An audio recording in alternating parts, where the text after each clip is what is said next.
እሺ መጽሐፈ ኢያሱ ምዕራፍ 1 ከቁጥር 1 ጀምሮ እስከ ቁጥር 9 ያለውን በጌታ በኢየሱስ ስም አነባለሁ።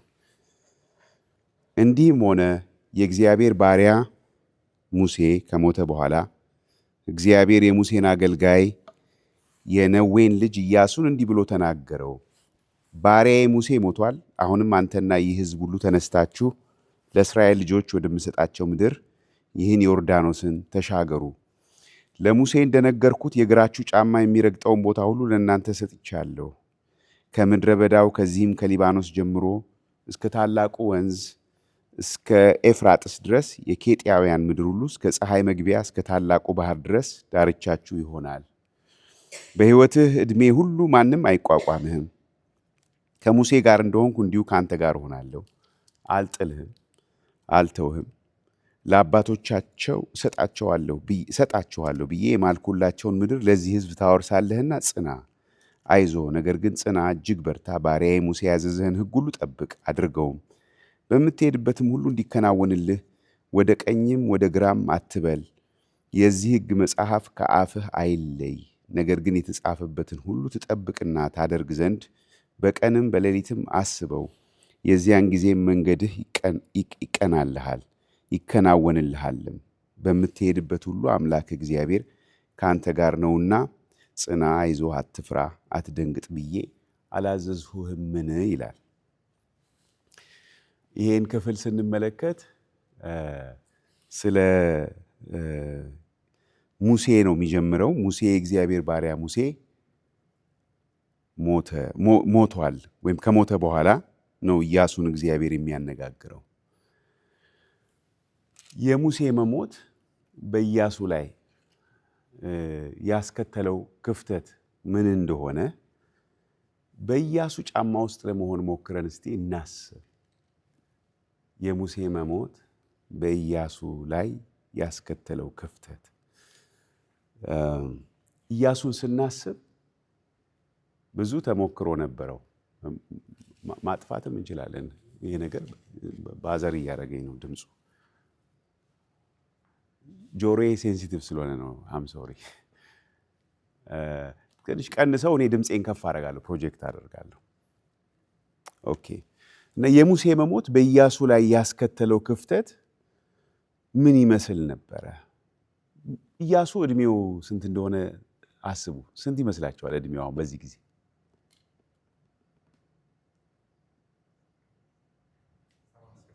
70-80 አይደል? ስለዚህ የምናወራው ስለ አንድ ሽማግሌ ሰውዬ ነው። ትልቅ ሰውዬ ነው። 80 ዓመቱ አካባቢ ነው። ካሌብና ኢያሱ ተመሳሳይ ዕድሜ ያላቸው ብለን ብናስብ ወደ 80 ይጠጋል። እና ኢያሱ በጣም ብዙ ተሞክሮ ያለው ሰው ነበረ። በምድረ በዳ ከግብፅ ከወጡት ከ20 ዓመት ዕድሜ በላይ ከነበሩት ሰዎች መካከል 2 ብቻ ናቸው አሁን ያሉት በዚህ ሰዓት፣ ኢያሱና ካሌብ። ሙሴም እንግዲህ ይኸው ሞቷል ተብሎ ይነግረናል ክፍሉ። አሮን ሞቷል። እንግዲህ የነሱ አቻዎች በሙሉ የሉ። አሁን ያለው ወጣት ብቻ ነው። ወጣት ማለት ለነሱ ወጣት የሆነ ነው። አሁን በህዝቡ መካከል የነበረው ሰው በቅድሜው እዛ አካባቢ ነው። ከሰባ በታች ነው። እና ኢያሱ ለ40 ዓመት በምድረ በዳ ሲሄዱ ሙሴን በታማኝነት ያገለግል የነበረ የሙሴ ረዳት ነበር። እና ብዙ የእግዚአብሔርን ስራ አይቷል። ብዙ የእግዚአብሔርን ክንድ አይቷል። ተአምራቶቹን ሁሉ ኤክስፒሪየንስ አድርጓል። ኢያሱ ደግሞ በምድረ በዳ በነበረው ጉዞ ህዝቡ ላይ ይገለጥ የነበረውን ብዙ ችግርም ያውቃል። ግን በሱ ጫማ ሆነን ስናስብ የሙሴ መሞት በጣም ትልቅ ክፍተት ነው። በጣም ምንም ከሙሴ ጋር አብሮ ቢሆንም ጦርነት ላይ ሄዶ ቢዋጋም ሁልጊዜ ማን አለ? ሙሴ አለ። ሁሌ ከፊቱ ሙሴ አለ። እግዚአብሔር የሚናገረው ማንን ነበረ?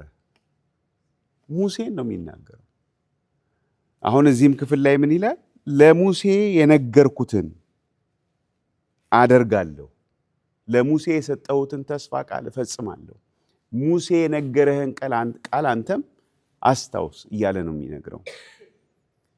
ስለዚህ የሙሴ መሞት በኢያሱ ውስጥ የፈጠረው ስሜት ምንድን ነው ብዬ ሳስብ ምን ይመስላችኋል? ፍርሃት በጣም ያስፈራል። በፊት ያውቀዋል፣ ነገሩን ሁሉ ኤክስፒሪየንስ አድርጓል። ግን ሙሴ ነበረ፣ አሁን ሙሴ የለም። ከህዝቡ ይልቅ ለኢያሱ በጣም ከባድ ነበር። ስለዚህ እዚህ ላይ ያለው መልእክት ለህዝቡ ሳይሆን ለኢያሱ ነበር፣ ለኢያሱ ነው። እና የሙሴ መሞት በኢያሱ ህይወት የፈጠረውን ችግር መረዳት በጣም አስቸጋሪ አይደለም። ሌላ ክፍል ይሄንኑ ክፍላችንን እናያለን። ግን በዘፍጥረት ምዕራፍ 15 ላይ ስለ አብርሃም ደግሞ እናነባለን። አብርሃም ሎጥ ተማርኮ ሄዶ ከነኛ ነገስታት ጋር ተዋግቶ ሎጥንና ቤተሰቡን ታድጎ ከመጣ በኋላ የእግዚአብሔር ክንድ በህይወቱ ከተገለጠ በኋላ ማለት ነው። ኦልሬዲ ከአገሩ ከምድሩ ለቆ ወጥቷል አብርሃም። አብርሃም ግን አሁንም ምዕራፍ 15 ላይ ስንሄድ እግዚአብሔር የሰጠውን ተስፋ ይጠባበቃል። በዘርህ የምድር ህዝብ ሁሉ ይባረካሉ የሚል ተስፋ ቃል አለው። ግን አብርሃም ብቻውን ሲሆን በልቡ ሲያሰላስል አንድ ፍጥጥ ያለ ችግር ነበር፣ የማይካድ አብርሃም ያውቀዋል፣ እግዚአብሔርም ተናግሯል። ግን አብርሃም ግን ልክ ሲያስበው አለ ፊቱ እና ያንን ሲያስብ አብርሃም ምንድነው የሚሰማው ስሜት? ፍርሃት። እግዚአብሔር አብርሃምን እንዲህ ይለዋል ምዕራፍ 15 ቁጥር 1 የእግዚአብሔር ቃል በራእይ ወደ አብርሃም መጣ እንዲህ ሲል፣ አብርሃም ሆይ፣ ሄዶ እኮ ድል ነስቶ ነው እኮ ነገስታትን የመጣው። ምዕራፍ 14 ላይ አብርሃም ሆይ ምን አትፍራ። ይሄ አብርሃም ይፈራል? ምዕራፍ 14 ላይ ስናየው እንደዛ ድል ነስቶ ከ300 ምናምን ወታደሮቹ ጋር ድል ነስቶ የመጣው አብርሃም ምን የሚያስፈራው ነገር አለ? እግዚአብሔር ባርኮታል፣ ሁሉ ነገር አለው። እግዚአብሔር ጠርቶት ከምድሩ ወጥቶ አሁን ያለበት ቦታ አለ። ምንድን ነው የሚያስፈራው? ምን ይለዋል? አትፍራ፣ እኔ ላንተ ጋሻህ ነኝ፣ ዋጋህም እጅግ ታላቅ ነው። እንደዚህ አይነት ቋንቋ መናገር የሚችል ልዑል እግዚአብሔር ብቻ ነው። ሰው እንዲህ ማውራት አይችልም ሰው። እግዚአብሔር ግን ሰውን እንደዚህ ማነጋገር ይችላል። ዋጋህ እጅግ ታላቅ ነው። አብርሃም አሜን አላለም። አብርሃም ፍርሃቱን ተናገረ። አብርሃምም አቤቱ እግዚአብሔር ሆይ ምን ትሰጠኛለህ? ብትሰጠኝ የኔን የሚወርሰው ሰራተኛዬ ቤቴ ውስጥ ያለው አገልጋይ ነው እንጂ ልጅ የለኝም ብሎ ይናገራል። ያለ ልጅ ነው እየሄድኩ ያለሁት። ይሄንን አንተ የጠራኸኝን ጥሪ ልጅ የለም፣ ግን በረከቱ ከልጅ ጋር የተያያዘ ነው። ተስፋው ከልጅ ጋር የተያያዘ ነው። ምክንያቱም በዘርህ ነዋ ህዝብ ሁሉ የሚባረከው። ግን የለም በዚህ በቤቱ አገልጋይ በኤሊኤዘር በኩል ከሆነ እንግዲህ አይ ልጅ ሳይሆን ያው በኤሊኤዘር ነው የሚቆጠርልህ ቢለው ኦኬ እንግዲህ እሱ እንግዲህ እንዳለ እንደፈቀደ ሊል ይችላል። ግን እንደዛ አይደለም እግዚአብሔር ያለው። መጀመሪያ በዘርህ ነው ያለው እግዚአብሔር የተናገረውና ግን አብርሃም ያለበት ሁኔታ ግን አብረው የሚስማሙ ነገሮች አይደሉም። ከዛ በኋላ የእግዚአብሔር ቃል አሁንም መጣ ወደሱ ይላል ቁጥር 4 ላይ። አሁንም እዚህ ላይ የምናስተውለው ምንድነው? ሰዎች በፈሩበት ነገር ላይ ግራ በተጋቡበት ነገር ላይ መናገር የሚችል እግዚአብሔር ብቻ ነው። ልዑል እግዚአብሔር ብቻ ነው። እሱ ደግሞ ይናገራል። ቅርብ ነው፣ ግን ሁሉ ሰው አይሰማውም። በማየት የሚመላለሱ ብዙ ሰዎች አሉ እዚህ ምድር ላይ። እየሰሙ የሚመላለሱ ደግሞ ጥቂት ናቸው፣ ብዙ አይደሉም። ሐዋርያው ጳውሎስ ሲናገር እኛ በማየት አንመላለስም ይላል፣ በእምነት ነው የምንመላለሰው ይላል። እምነት ከየት ይመጣል? እየፈጠርን ኢማጂን እያደረግን ከመስማት ነው። ማንን ከመስማት? ልዑል እግዚአብሔርን ከመስማት። አብርሃም ሰማ። ይሄን ቃል ሁላችንም እናውቃለን። እምነት ከመስማት ነው ብለን እንጠቅሰዋለን። መቼ ነው መጨረሻ ቀን የሰማችሁት እግዚአብሔርን? አንድ ቀን ለታ ከሆነ የእምነት ህይወት እየኖርን አይደለም። መቼ ነው መስማት ያለብን መጨረሻ እግዚአብሔርን? ዛሬ እግዚአብሔርን ሰምተነው ሊሆን ይገባል። ምን አላችሁ እግዚአብሔር? ዛሬ እግዚአብሔር ይናገራል። እግዚአብሔርን ካልሰማ ነው የእምነት ህይወት የእምነት አገልግሎት ማገልገል ፈጽሞ አንችልም። ምክንያቱም የእግዚአብሔር መንገድና የሰው መንገድ አንድ አይደሉም። ሐሳቡ ከሐሳባችን፣ መንገዱ ከመንገዳችን በጣም የተራራቀ ነው። ሰማይ ከምድር እንደሚርቅ አሁን አያችሁ አይደል? ባለፈው የዛሬ 2 ሳምንት ነው እነኚህ አስትሮናቶቹ ሄደው ነበር አይደል ወደ ጨረቃ። በጣም ሩቅ ሲመለሱ ሰምታችኋቸው ከሆነ በቃ የሆነ ነገር የሚያስደነግጥ ነገር ያዩ ነው የሚመስሉት። ሲያወሩ ራሱ ስሜታቸውን ሲገልጡ አይቷቸዋል። ያያችሁ እስቲ እነኚህን ሰዎች ኢንተርቪው ሲያደርጉ ፕሊስ ያዋቸው። መንፈሳውያን ሰዎች አይደሉም። አንደኛው ክርስቲያን እንደሆነ ሰምቻለሁ። ሌሎቹም ግን ደንግጠዋል። ክው ብለው ነው የመጡት። ለምን? እዚህ ከሚለማመዱት ነገር ሌላ ነገር አይተው ነው የመጡት። እንዴ እቺን እኮ ነው የምታክለው አለ አንደኛው ሲያስረዳ። ምንን? ምድር እቺን ነው የምታክለው በእጁ እንደዚች ብሎ ከጨረቃ ሲታይ እንዲህ እዚህ ውስጥ እኮ ነው ያለ ነው ብሎ ሲናገር ሰማሁ። ማለት እኛና እግዚአብሔር እሱን ካልሰማ ነው በስተቀር ሩቅ ነው፣ በጣም ሩቅ። እንዲህማ እያዩማ ለመኖር ዓለሙ ሁሉ እንደዛ ይኖረው የለም ወይ? ሰው ሁሉ እያየ አይደለም ወይ የሚሄደው? ሰው ሁሉ እየሰማ እንደምን እንደ መንጋ አይደል እንደ የሚሄደው? እነሱ ራሳቸው እኮ ይላሉ፣ የዓለም ሰዎች ይላሉ፣ ሄርድ ሜንታሊቲ ይላሉ፣ የመንጋ አስተሳሰብ ይላል። ሆ ብለው ይሄዳሉ፣ ሆ ብለው ይመለሳሉ፣ ሆ ብለው ይቃወማሉ፣ ሆ ብለው በቃ ሁሉ ነገር አብሮ ሰው ያደረገውን ያደርጋል። የዚህ ዓለም ሰው ሂውማን ኔቸር ነው፣ ሰብአዊ ኔቸር ነው። የወደቀው ማንነታችን እንደዛ ነው። የእምነት ህይወት ግን ሪል ነው። ፍርሃቱ ሪል ነው። ምክንያቱም አብርሃም እዚህ ጋር ምንም ፐርፎርም እያደረገ አይደለም። እውነተኛ ስሜት ነው ያለው። እዛ ጋር ድል ነስቷል። ግን ድል ቢነሳም ሲያስበው ግን የታለ ልጁ? የታለ ይሄ ወራሹ? የምድር ህዝብ ሁሉ የሚባረክበት ጊዜው እኮ እየሄደ ነው። አብርሃም ወጣት ልጅ እኮ አይደለም። ሳራም እንደዚሁ። ከዛ ምን ይለዋል እግዚአብሔር? ይህ አይወርስህም፣ ነገር ግን ከጉልበትህ የሚወጣው ይወርስሃል።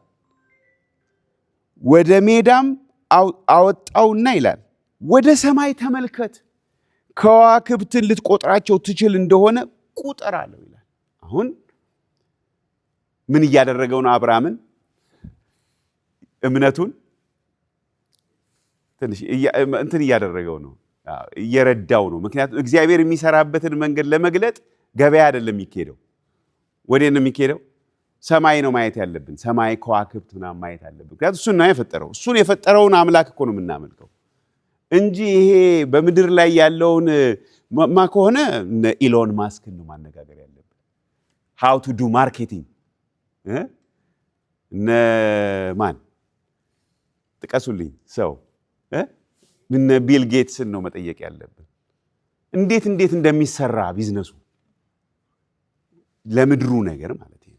ለሰማያዊው ነገር ካስፈለገ ግን አብርሃምን የሚጠራው እንግዲህ አብርሃም ብሎ አንድ ሲምፕል ሰው ነው እንግዲህ አስቡ። ኮሌጅ ኤጁኬሽን አለው እንዴ አብርሃም? የለውም። ሲምፕል ሰው ነው። እና እስከ ዛሬ ድረስ ግን አብርሃም አባታችን እያልን እኛ እናወራለን። ወደ ሰማይ እስቲ የምትችል ከሆነ ቁጠር አለው ከዋክብትን። አሁን እኛ ከዋክብትን እናውቃለን፣ ስለ ከዋክብት በመጠኑ እናውቃለን። እንዲህ በሰማይ ላይ የምናያቸው እንደ ብልጭ ብልጭ የሚሉት ነገሮች ምን እንደሚያክሉ ግን ሲነግሩን፣ አሁን ፀሐይ ራሷ ምንድን ናት?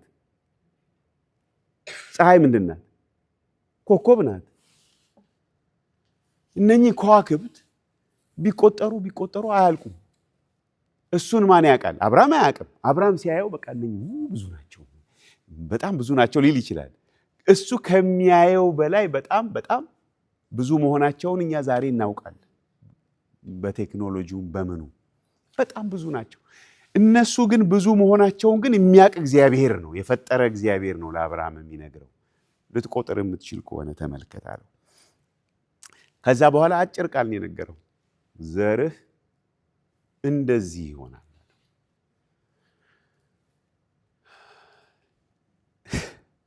አብርሃም ያው እንዲገባው ነው እንግዲህ በዛ የነገረው እንጂ አሁን እስቲ ልጠይቃችሁ፣ በእርግጥ የአብርሃም ዘር እንደ ከዋክብቶቹ ይሆናል?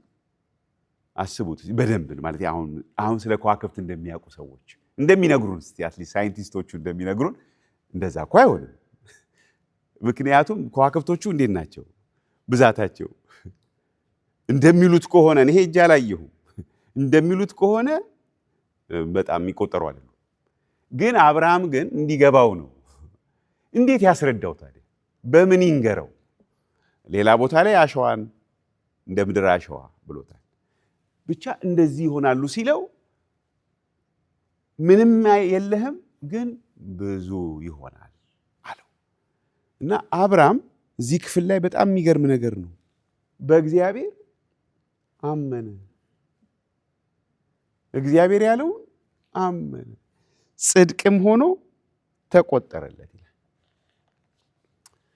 ወደ ክፍላችን ስንመለስ፣ ወደ ኢያሱ መጽሐፍ ስንመለስ ኢያሱም ላይ ኢያሱ አሁን ቅድም ያልነውን ስንመለከት እነኚህ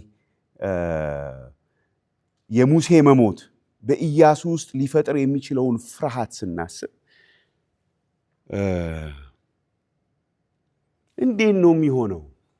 እንዴት ነው የሚሆነው? አሁን እነኚህን ህዝብ ኢያሱና ካሌብ ትዝ ይላችኋል አይደል? ሄደው ሰልለው ሲመለሱ ህዝቡ የሆኑትን ነገር ታስታውሳላችሁ። ማህበሩ ምን አደረገ? አለቀሰ። ከዛ የተነሳ አሁን የኢያሱ ዘመን ሰዎች በሙሉ ምን ሆኑ? በምድረ በዳ ሞቱ። አሁን ልጆቻቸው ነው ያሉት። ልጆቻቸውን ሙሴ ሲያናግር ዘዳግም መጽሐፍ ውስጥ እናነባለን። ያሳስባቸዋል። እንደዚህ ነበረ በኋላ፣ አሁንም እናንተ ለእግዚአብሔር ታማኞች ሁኑ የሚል ሙሴ የሰጠውን መመሪያ ያስታውሳል። አሁን ሙሴ የለም። ስለዚህ የሙሴ ጫማ ውስጥ ገብቶ ህዝቡን መምራት አለበት እና በጣም ሊፈራ እንደሚችል ምንም አጠያያቂ ነገር አይደለም። እዚህ የሚለውን ተመልከቱ። ጌታ ራሱ ለኢያሱ ቁጥር 5 ላይ ከሙሴ ጋር እንደሆንኩ እንዲሁ ከአንተ ጋር እሆናለሁ፣ አልጥልህም፣ አልተውህም። ምን አይነት ስሜት እየተሰማው ነው ማለት? በቃ እግዚአብሔር የሚተወው ሙሴም ሄደ፣ በቃ እንዴት ነው ነገሩ እያለ ውስጡ ፍርሃት ተፈጥሯል ማለት ነው። ይደግምለታል። ለአባቶቻቸው እሰጣችኋለሁ ብዬ የማልኩላቸው ምድር ለዚህ ህዝብ ታወርሳለህና ጽና፣ አይዞህ፣ ነገር ግን ጽና፣ እጅግ በርታ ብሎ ይነግረዋል። ከዛ ደግሞ ወደ ቁጥር 9 ላይ ተመልከቱ። ደግሞ የሚለው በምትሄድበት ሁሉ አምላክህ እግዚአብሔር ካንተ ጋር ነውና ጽና፣ አይዞህ፣ አትፍራ፣ አትደንግጥ ብዬ አላዘዝሁምን ይለዋል። ኢያሱ በጣም ኤክስፒሪየንስድ ሰው ነው። ለምን ነው የሚፈራው? ብዙ ልምድ አለው። ቀይ ባህር ሲከፈል አይተዋል። መና ሲወርድ አይተዋል። ምን ያስፈራዋል? ያቺ ቦታ ላይ መሆን ለሱ በጣም ከባድ ናት። ሙሴ ለካ በጣም ትልቅ ስፔስ ነው ይዞ የነበረው በኢያሱ ሕይወት። ምንም እንኳን በሙሴ እምነት ባይሆንም ኢያሱ የጸናው የራሱ በእግዚአብሔር ላይ መታመን ቢኖረውም ሙሴ ግን ከፊቱ ዘወር ሲል ግን ጭር ይላል። በጣም ያስፈራል፣ በጣም ያስፈራል። ለዚህ ነው እግዚአብሔር የሚናገረው። እግዚአብሔር ተናገረው። ይሄው ቁጥር 1 ላይ እንደዚህ ነው የሚለው፣ የእግዚአብሔር ባሪያ ሙሴ ከሞተ በኋላ እግዚአብሔር የሙሴን አገልጋይ የነዌን ልጅ ኢያሱን እንዲህ ብሎ ተናገረው። እግዚአብሔር ሲናገር ነው ሰው አቅም የሚያገኘው። እግዚአብሔር ሲናገረው ሳይሆን የተገኘ አቅም እውነተኛ አቅም አይደለም፣ ካውንተርፊት ነው።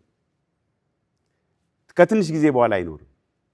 በሁኔታ ላይ የተመሰረተ፣ በሰዎች ጋጋታ ላይ የተመሰረተ፣ በሚታይ ነገር ላይ የተመሰረተ ስለሆነ ያኛው የሚጸና አይደለም። እግዚአብሔር የተናገረን ሲሆን ግን ሌላ ነው። አብርሃም ያንን አሁን ያየነው ታሪክ ላይ እግዚአብሔር ከተናገረው በኋላ አሁንም ቆይቶ ግን ነው የመጣው። ግን እግዚአብሔርን ግን አመነ። ግን ያ እስከሚሆን ድረስ ታሪኩን ስንመለከት ግን መካከል ላይ ግን ትንሽ ምን አድርገው ነበር? እረፍት ወስደው ነበር ከባለቤቱ ጋር በእግዚአብሔር ማመንን። ቆይ እግዚአብሔር ምናልባት ትንሽ ምን ብናረግለት ይሻላል፣ ምናረግ ይሻላል፣ ብናግዘው ይሻላል ብለው የተነጋገሩ ይመስላል። እና እስማኤል መጣ በአብርሃም ሕይወት። ከዛ በኋላ አሁንም እግዚአብሔር ዘመኑን ጠብቆ እስማኤል አድጎ ወጣት ሆኖ ባለበት ጊዜ አሁንም እግዚአብሔር ፕሮግራሙን ሊፈጽም መጣሁ ሲል አብርሃም ምን አለ? አይ አትቸገር፣ እኛ እኮ ሰርተነዋል። በፍጹም እኔ በራሴ ፕሮግራም ነው የሚሄደው፣ እናንተ ባዘጋጃችሁት ነገር ውስጥ አይደለም የምሰራው፣ በራሴ መንገድ ነው። ሳራን ሁሉ ያሳቀ የማይመስል ነገር በማይመስል ሰዓት ለምን ሳቅሽ? አልሳቅኩም እንድትል ያደረጋት ነገር ግን በሰዓቱ እግዚአብሔር ሳራን ምን አደረገ ነው የሚለው ቃሉ? አሰበ ይላል በሰዓቱ። ይሄ ብዙ የሚያስተምረን ነገር አለ ስለ እግዚአብሔር። እግዚአብሔር እንደኛ አይደለም። እግዚአብሔር እንደኛ አይደለም። የሰጠውን ቃል የሚጠብቅ ታማኝ አምላክ ነው። እኛ ታማኞች አይደለም። ታማኝነታችን ለእስራኤል ምን ይላል? እንደ ማለዳ ጤዛ ነው ይላቸዋል በሆሴ መጽሐፍ። ሆሴ ላይ መሰለኛል። ጠዋት ታይቶ እንደሚጠፋ ነው፣ ለጊዜው ነው። እግዚአብሔር ግን ታማኝ ነው። ራሱን ሊክድ አይችልም። ታማኝ ነው፣ ባህሪው ነው ታማኝነት። እና ሰው እግዚአብሔር ይናገራል፣ አገልጋዮቹን ያበረታታቸዋል፣ ያጽናናቸዋል። እየተናገረ መስማት አለብን። እኛ ያቅተናል፣ እንደክማለን። ሙሴ ሲሞት እንደክማለን። የተጠበቀው ነገር ሳይመጣ ሲቀር እንደ አብርሃም እንፈራለን። ብዙ የሚያስፈሩን ነገሮች አሉ። እኔ የሚያስፈሩኝ ነገሮች ዛሬ በእግዚአብሔር ፊት አድሬስ ያረኳቸው ነገሮች አሉ። ትላንት ነበሩ፣ ትላንት ወዲያ ነበሩ። ምያደለም እላችሁ ትላንት ሊትራሊ ሜይ ነው አፕሪል፣ ዛሬ ስንት ነው? 26 አፕሪል 26 አለ። አፕሪል 25 ነበረ፣ አፕሪል 24 ነበረ፣ ነበሩ አሉ በእግዚአብሔር ፊት ይዣቸው የምቀርባቸው። ግን እግዚአብሔር ይናገራል። በመናገር ነው አገልጋዮቹን የሚያበረታቸው፣ የሚያጽናናቸው። በሰው ከምትበረቱ በእግዚአብሔር ብትበረቱ ነው የሚሻላቸው። በሰው ማበረታቻ ቃላት ከምትበረቱ በእግዚአብሔር ቃል ብትበረቱ ይሻላል። ሩቅ የሚያስኬደው እሱ። ቃሉን ላከ፣ ፈወሳቸው። የእግዚአብሔር ቃል ይፈውሳል። የሚፈውሰው ዝም ብሎ ስሜታችንን ብቻ አይደለም፣ ውስጠኛው ማንነታችንን ይፈውሰዋል። አመለካከታችንን ይቀይረዋል። የውዴ ቃል እንዴት ነው የመጣው? እየዘለለ ይሄ ፒክቸር ላንጉጅ ነው፣ ፖኤቲክ ላንጉጅ ነው። እንዲገባን ሩቅ አይደለም፣ እግዚአብሔር ቅርብ ነው፣ ይናገራል። ግን ብዙ ሰው አይሰማውም፣ አንሰማውም። ለዚህ ነው ጌታ ኢየሱስ ብዙ ሕዝብ ባለበት ቦታ ወጥቶ በአደባባይ ላይ ድምፁን ከፍ አድርጎ የሚሰማ ጆሮ ያለው ይስማ ይላል። ምንድን ነው የሚያወራው? ይሄ ሰውዬ አብዷል ልትሉት ትችላላችሁ። ብዙ ሰው አይሰማውም እግዚአብሔርን። የምንሰማው ራሳችንን፣ ሁኔታችንን፣ ሰዎችን በማየት ነው የምንመላለሰው። በኤክስፒሪየንሶቻችን ተጠምደን ነው የምንመላለሰው። በኤክስፒሪየንስ ካየን እኮ የኢያሱ ኤክስፒሪየንስ በጣም የሚያስደነግጥ ነው። 40 ዓመት ሙሉ ፊት ሲመራ የነበረው ሰውዬ የለም። ዱብዳ እኮ ነው ለኢያሱ። እንደው በቃ እኔም ራሴ ሹልክ ባልኩ ሁሉ ብሎ ሊያስብ ይችላል ብዬ አስባለሁ። አሁን መንገዱ ግን ገና አላለቀም። አሁን ከፊት ምን አለ? ዮርዳኖስን ይላል እዚህ ላይ ስትመለከቱ ቁጥር 2 ላይ ባሪያዬ ሙሴ ሞቷል። አሁንም አንተና ይህ ሕዝብ ሁሉ ተነስታችሁ ለእስራኤል ልጆች ወደምሰጣቸው ምድር ይህን ዮርዳኖስን ተሻገሩ።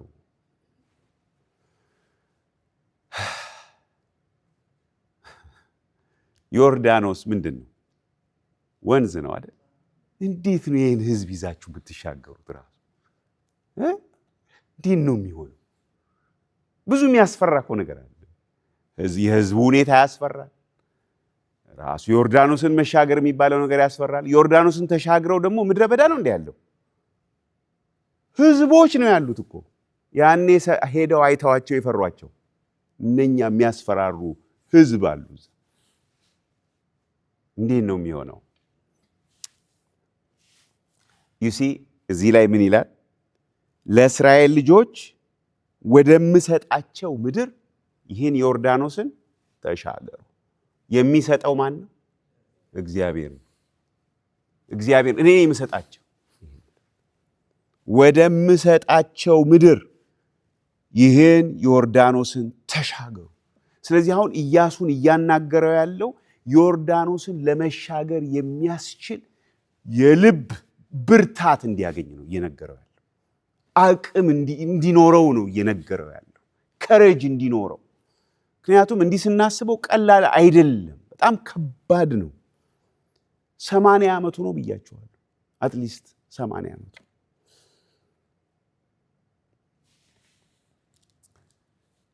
ዮሐንስ መጥምቁ ስለ ጌታ ስለ ኢየሱስ ክርስቶስ ከመሰከረ በኋላ ዮሐንስ ወንጌል ምዕራፍ 3 ላይ እንደዚህ የሚል ነገር እናነባለን። በዮሐንስ ደቀ መዛሙርትና በአይሁድ መካከል ክርክር ተነሳ ይላል። ዮሐንስ ወንጌል ምዕራፍ 3 ቁጥር 25 ላይ ስለ ማንጻት ክርክር ተነሳ። ከዛ በኋላ ወደ ዮሐንስ መጡና መምህር ሆይ በዮርዳኖስ ማዶ ከአንተ ጋር የነበረው አንተም የመሰከርክለት እነሆ እርሱ ያጠምቃል፣ ሁሉም ወደ እርሱ ይመጣሉ አሉት። አሁን ምን ማለት ነው? ሁሉም እኮ ወደ እርሱ እየሄዱ ነው፣ ወደ እርሱ እየመጡ ነው፣ ወደ መሰከርክለት አሉት። ዮሐንስም መለሰ እንዲህ ሲል ከሰማይ ካልተሰጠው ሰው አንዳች ሊቀበል አይችልም። እናንተ እኔ ክርስቶስ አይደለሁም፣ ነገር ግን ከእርሱ በፊት ተልኬአለሁ እንዳልኩ ራሳችሁ ትመሰክሩልኛላችሁ። ከሰማይ ካልተሰጠው ሰው አንዳች ሊቀበል አይችልም። እኔ ወደምሰጣቸው ምድር ወደ ዮርዳኖስ ተሻገሩ። ለእስራኤል ልጆች ወደምሰጣቸው ምድር ይህን ዮርዳኖስን ተሻገሩ። የሚሰጥ እግዚአብሔር ነው። ግን መንፈሳዊ መሪ ግን ስለሆነ ኢያሱ ሕዝቡን መምራት ነበረበት ወደዛ እግዚአብሔር ወደሚሰጠው። ግን ኢያሱ ምን ውስጥ ነው ያለው? ልቡ ፍርሃት ውስጥ። እንደው የሚያስደነግጠው ሁሉ ነገር አለ። አትፍራ አትደንግጥ ብዬ አላዘዝኩህም? ምን አትፍራ ብሎ አዞታል። አትደንግጥ እያለው ነው ኢያሱ ትዝ ይላችኋል። የሚዋጋው እኮ ነው፣ እየተዋጋ ድል የሚነሳው ነው። ግን የድል የሚነሳው ግን እዛ ከኋላ ምን እየተደረገ ነበር? ጸሎት እየተደረገ ነው። ኢያሱና ካሌብ ትዝ ይላችኋል። እንችላለን እንጎርሳቸዋለን ምናምን እኮ ያሉት እኮ ነው ኢያሱ። እንደዛም እያሉ ምን አለ? ፍርሃት አለ። ለሱ መፍትሄ ሰው ሊሆነን አይችልም። ይሄንን ሴትል ማድረግ አለብን። ሁኔታ ሰው ይሄን ፍርሃት ያስወግድልናል ብለን ካሰብን ተስፋ ቁረጡ። አያስወግዱልን። ተስፋ ቁረጡ። ምክንያቱም ጭራሽ እንደውም ፍርሃታችንን ነው የሚጨምሩብን። ለምን? ሰው በሚያየው ነው የሚመላለሰው። ሰው እውነቱን ነው ሪያሊቲውን ያይና ቀደምም ወንድሜም እህቴም እንዳላችሁት ዲስከሬጅድ ይሆናል። ሰው በትንሹ ነገር የሆነ የጠበቀው ነገር ከሌለ ምንድን ነው ምናምን ብሎ ቶሎ ተስፋ ይቆርጣል። ሰው እንዲህ ነው። ስለዚህ እግዚአብሔር ምን ይላል ነው መፍትሄው? አልፈራም እያልን ደግሞ ጀብድም አይደለም። ፍርሃታችንን ለእግዚአብሔር መንገር፣ ከዛ እግዚአብሔር ምን ይላል? ከዛ እግዚአብሔር ከተናገረ አለቀ። ዘርህ እንደዚህ ይሆናል፣ እንደ ሰማይ ከዋክብት ይሆናል። አሁን ይሄን ለሰው ሄዶ ቢያወራው አያሳፍርም? አብርሃም አሁን ቢያወራው እኔ እኮ እንደ ከዋክብት እንደ ሰማይ ከዋክብት የሚሆን ዘር ከጉልበቴ ይወጣል ብሎ ቢያወራ ነው የሚለው ሰው እንደዚህ አፉን ይዞ መሳቁ እንዳይታይበት። ምክንያቱም እውነት ነው፣ ሪያሊቲው አይመስልም። እንደዚህ አይነት ነገር ማውራት የሚችል እግዚአብሔር ብቻ ነው። ደግሞ የክርስትና ህይወት የእምነት ህይወት ነው። የእምነት ህይወት ነው። ሰሞኑን ሶሻል ሚዲያ ምናምን እንደው አየት አድርጋችሁ ከሆነ አንድ የሚታወቅ ዘማሪ ውሸት ምንናገረውን አንኖረውም ብሎ ሲናገር ሰምታችሁ ይሆናል አንዳንዶቻችሁ። በጣም የሚከበር አገልጋይ ዘማሪ እና ሁሉም ወጣበት፣ በቃ ተቆጣ። ሁሉም እንዴት እንደዚህ ብሎ ይናገራል? ለካ ያላመነውን ነው ያልኖረበትና የዘመረው ምናምን። እሱ እያለ ያለው ምንድን ነው ጥያቄው። አሁን እኛ ምንለውን እንኖራለን ወይ? እስቲ ራሳችንን እንመልከት። ምንለውን እንኖራለን ወይ?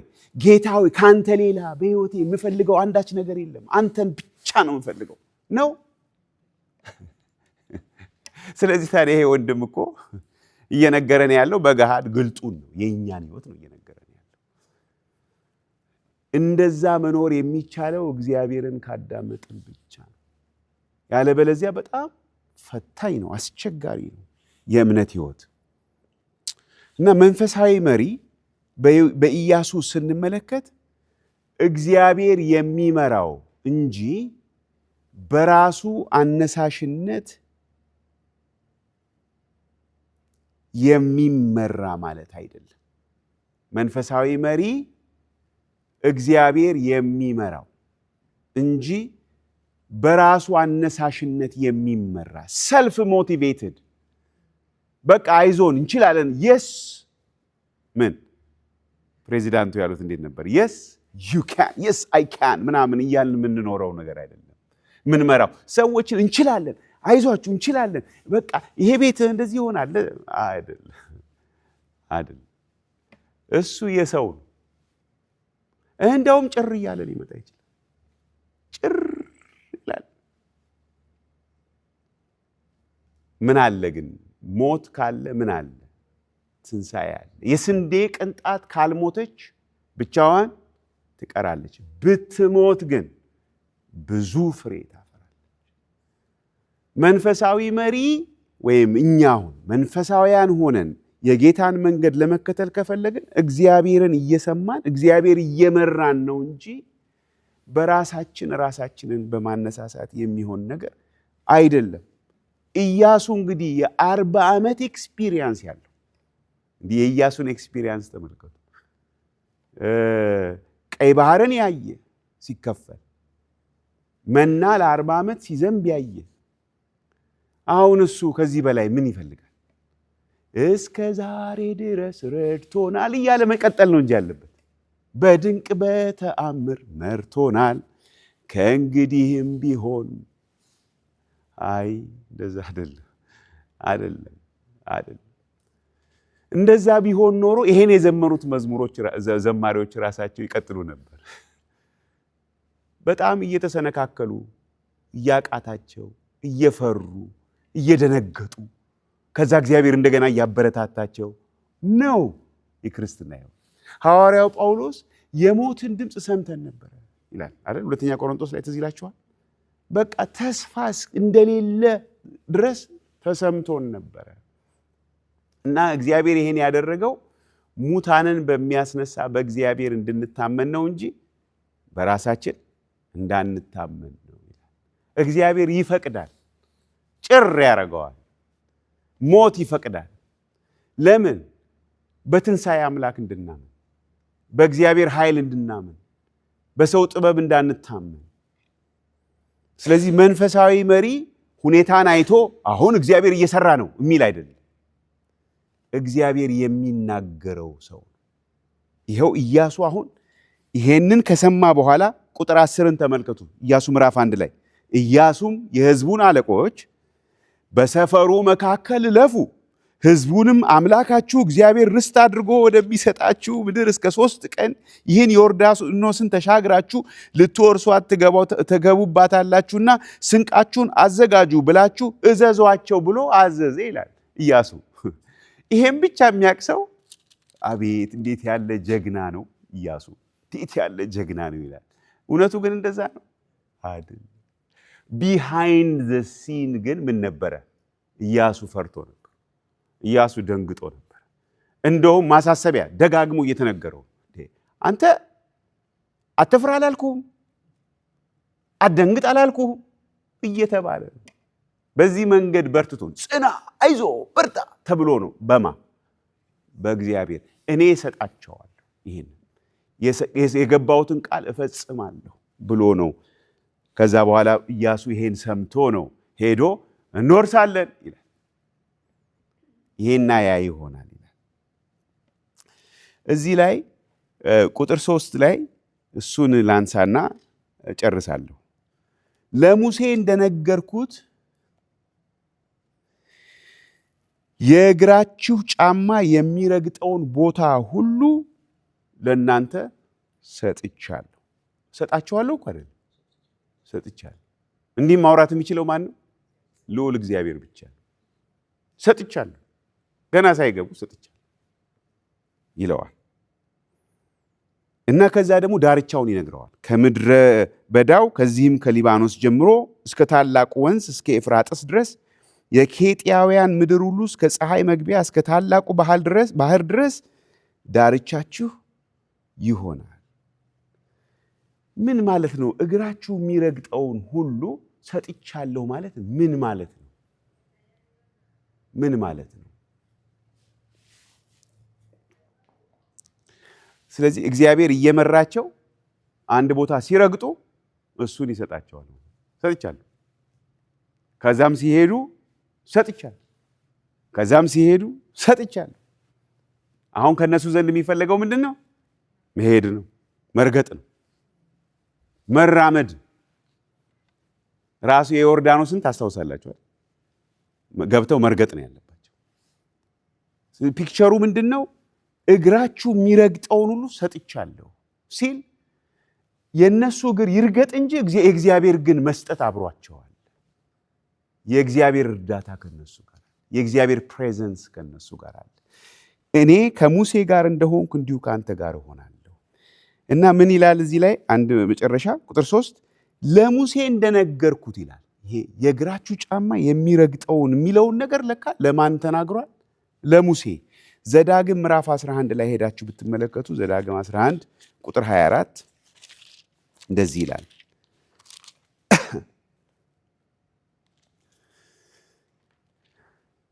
የእግራችሁ ጫማ የምትረግጣት ስፍራ ሁሉ ለእናንተ ትሆናለች። ከምድረ በዳም ከሊባኖስ ከታላቁም ከኤፍራጥስ ወንዝ ጀምሮ እስከ ምዕራብ ባህር ድረስ ዳርቻችሁ ይሆናል። በእናንተ ፊት ማንም መቆም አይችልም።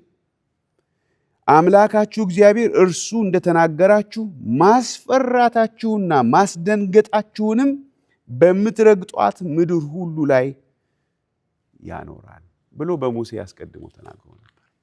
ስለዚህ እንደተናገርኩት ይሄ ይሆናል ይላል። ስለዚህ ኢያሱ በርትቶ ወጣ እና አዘዘ ሕዝቡን። ከዛ በኋላ ግን ፍርሃቱ በቃ ዳግም አይመለስም፣ ይመለስ። ምንድነው መፍትሄው? መንፈሳዊ መሪ ምን ማድረግ አለበት? ከእግዚአብሔር መስማት አለበት። ከእግዚአብሔር ሰምቶ ነው መምራት የሚችለው የእግዚአብሔርን ሕዝብ። አሁን ወደኛ ህይወት ስናመጣው እንዴት ነው የምንመለከተው? እኛ አሁን እርስ በርሳችን በየጊዜው እየተገናኘን እንደዚህ እንድንተናነጽ እንድንበረታታ የእግዚአብሔር ቃል ያዛል። በትክክል እርስ በርስ መተናነጽና መበረታታት የምንችለው ምን ካደረግን? ከሰማን ብቻ ነው። የኛ ሐሳብ በፍጹም አይበቃም። የኛ በጎ ሐሳብ አይበቃም። የኛ እንደምንም ከሬጀስ ሆነን የምናስብ ይቻላል ይሆናል ኢማጂን በማድረግ አይመጣም። እንደዚህ ብሎ የሚያስተምር ሰው ነበር፣ አሁን በህይወት የለም። ኮሪያ ውስጥ ቪዥዋላይዝ አድርጉ ይላል። ቪዥዋላይዝ በቃ ቤቱ ሞልቶ ቪዥዋላይዝ ማለት ይሄ የእግዚአብሔር ቃል ውስጥ ያለ አይደል። እኛ በራሳችን የምናደርገው ነገር አይደል። እንደዛ ማድረግ ስንጀምር ሳናስበው ወደ ጣዖት አምልኮ ነው የምንገባው። ምንም ቪዥዋላይዝ አናደርግም። ባዶ ከሆነ ባዶ ነው። ጌታ ሆይ ምን ትላለህ? አለቀ። ከዛ እሱ ሲናገር ምን ማድረግ አለብን? እንደ አብርሃም ማመን። አመነ፣ በቃ አመነ። ዘርህ እንደዚህ ይሆናል፣ አሜን። ስለዚህ መስማት ላይ ትኩረት እንድናደርግ። ምንድነው የሚያስፈራችሁ ነገር? እስቲ እናንተ ዛሬ እኛ ዛሬ ምንድነው የሚያስፈራን ነገር? ኖት ኦንሊ ስለ እንደዚህ በአንድነት ባለን ግንኙነት አለ። በግል ህይወታችሁ ምንድነው የምትፈሩት? ምንድነው የሚመጣው ወደ ልባችሁ? ምንድነው? ባለፈው ሳምንት ለእናንተ ነግሬያቸዋለሁ። እኔ የሆነ ነገር ተሰማኝና የሚሰማኝ ነገርን ለእግዚአብሔር ነገርኩት። ስነግረው ምን አለ? እኔ እቀበልሃለሁ፣ አንተ እኔን አገልግለኝ አለኝ። እና ክሊር በሆነ መንገድ ነው እግዚአብሔር ተናገረኝ። በቃ አለቀ። እኔ እሱን ነው ማገለግል። ሌላ ነገር ዛሬ ተናግሮኛል። እኔ የተናገረኝን ክፍሉ ብቻ አነብላችኋለሁ። ከምን ተነስቶ እዚህ ጋር እንደተናገረኝ ግን እሱን ለራሴ ተወዋለሁ። ሐዋርያት ሥራ ምዕራፍ 9 ቁጥር 15 ላይ ሐዋርያት ሥራ ምዕራፍ 9 ቁጥር 15 እግዚአብሔር ቅርብ ነው ብያችኋለሁ። ይናገራል ከሰማ ነው። እንደዚህ ይላል። አናንያ ተነግሮት ሂድ፣ ሳውል የሚባል ሰው አንተ እንደምትመጣ ያውቃል እና ሂድ ብሎ ስለ ሳኦል ትዝ ይላችኋል። አይኑን ታውሮ ጌታን ካየ በኋላ ስለ ሳኦል ጌታ ሆይ ይላል፣ በኢየሩሳሌም በቅዱሳንህ ላይ ስንት ክፋት እንዳደረገ ስለዚህ ሰው ከብዙዎች ሰምቻለሁ። ጥሩ አይደለም፣ ሪፖርቱ ጥሩ አይደለም ስለሱ የሚነገረው ብሎ ለማን ነው ኢንፎርሜሽን የሚነግረው? ለእግዚአብሔር። ምክንያቱም እሱ ራሱም ብሎ ነው፣ ፈርቶ እኮ ነው፣ ፈርቶት ነው። እና ፈርቶት ኧረ ጌታ ሆይ ሰውዬ እኮ እንደዚህ ነው ሲል እግዚአብሔር ስለ ጳውሎስ የመሰከረውን ቃል ላንብብላችሁ። ቁጥር 15 ላይ ጌታም ይህ ጳውሎስ በአሕዛብም በነገሥታትም በእስራኤልም ልጆች ፊት ስሜን ይሸከም ዘንድ ለእኔ የተመረጠ ዕቃ ነው። እንዲህ ማለት የሚችል ማን ነው? ልዑል እግዚአብሔር ብቻ ነው። ከዛ በኋላ አናንያ እስቲ ቆይ በደንብ አብራራልኝ ያለ ይመስላችኋል? በቃ አለቀ። ሴትል ሴት በቃ ፍርሃት ምናምን የለም። ለካ የሚሄደው ወደ ማን ነው? ወደ ተመረጠው ዕቃ፣ ወደ ተመረጠው ዕቃ። ሳኦል ማን ነው? የአሳዳጁ ሳኦል የእግዚአብሔር የተመረጠ ዕቃ። በጣም የሚገርም ነገር ነው። የሚገርም ነገር ነው። እስጢፋኖስን ሲወገር እዛ ያዩት ሰዎች አሁን ስለ ጳውሎስ ስለ ሳኦል ያላቸውን አመለካከት አስቡና እዚህ ጋር እግዚአብሔር ስለሱ የሚናገረውን ስታስቡት እንዴት ነው ይገናኛል? ይሄ አረመኔ የምትሉት ሰውዬ እግዚአብሔር ደግሞ የተመረጠ ቃይ ነው እና እሺ አልኩኝ እኔ ጠዋት ሲናገረኝ ማለት ነው። እሺ ብዬ በቃ አለቀ። ግን ነገም ደግሞ መስማት አለ። ምናልባት ከሰዓትም ያስፈልገኝ ሁሌ እሱም መስማት ይናገራል። እግዚአብሔር ይናገራል። እግዚአብሔር ይናገራል። እሱ ሲናገር ውስጣችንን ያጠነክረዋል፣ ያበረታዋል፣ ያጸናናል። እግዚአብሔር ይመስገን። እንጸልይ። እግዚአብሔር አምላካችን ሆይ እናመሰግንሃለን። ታማኝ አምላክ ስለሆንክ፣ ስለምታበረታን፣ ስለምታጸናን፣ ስለምታጽናናን አንተ እቅድ ስላለ በእያንዳንዳችን ሕይወት ጌታ ሆይ የምትሰራው እቅድ እኛ እንኳን የማይገባን ለእኛ እንኳን ቢነግሩን የማናምነው ጌታ ሆይ አለ። አንተ ጌታ ሆይ ግን ትናገራለህና ጆሮቻችንን ክፈት እንድንሰማህ ጌታ ሆይ ፍርሃቶቻችንን፣ ስጋቶቻችንን ሁሉ በፊት እያቀረብን አንተን እንድንሰማህ እርዳን። ልዑል እግዚአብሔር አምላካችን ሆይ ይሄን ትሻለህ። አንተ እየሰሙህ የሚያገለግሉህን ሰዎች ትሻለህ፣ የሚሰግዱልህን ሰዎች ትሻለህ። እግዚአብሔር አባት ሆይ እርዳን፣ ማስተዋልን ጨምርልን። በጌታ በኢየሱስ ክርስቶስ ስም አሜን።